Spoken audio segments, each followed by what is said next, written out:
ఓం నమ శివాయ. కార్తీక పురాణంలో ఈరోజు 7వ అధ్యాయం 7వ కథని చెప్పుకుందాం.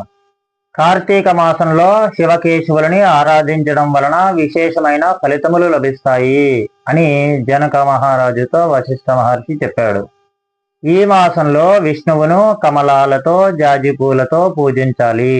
కదంబ పూలతో అవిష పూలతో పూజించడం వలన కూడా విశేషమైన ఫలితములు లభిస్తాయి. తులసి దళములను మారేడు దళములను కూడా భక్తి శ్రద్ధలతో సమర్పించడం మంచిది. శివుడికి జిల్లేడు పూలను సమర్పించడం వలన ఆయన అత్యంత ప్రీతి చెందుతాడు. కార్తీక మాసాల్లో చేసే వన సమారాధనల వల్ల అనేక పాపాలు కూడా నశిస్తాయి. ఉసిరి చెట్టు ఉన్న వనములలో భోజనములు చేయవలసి ఉంటుంది.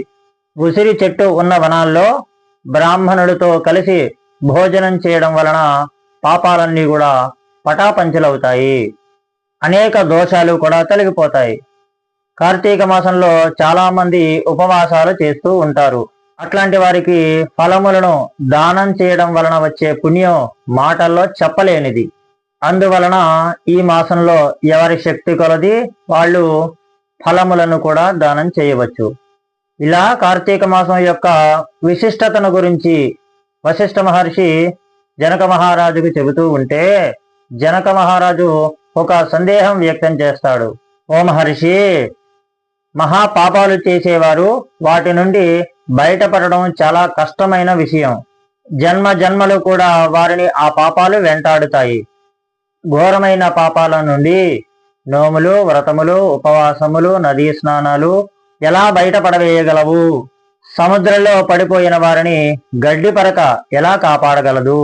ఒక్క గుణపంతో పర్వతాన్ని ఎలా కదిలించగలము అని అడుగుతాడు. అందుకు వశిష్ఠ మహర్షి ఈ విధంగా జవాబిస్తాడు. రాజా, ఎవరు చేసిన పాపాలని వారు అనుభవించక తప్పదు.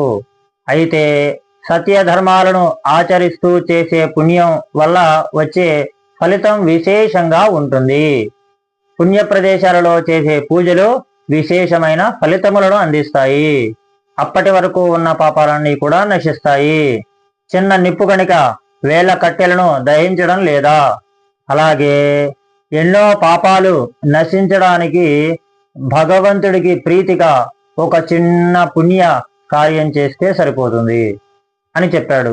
ఓం నమ శివాయ.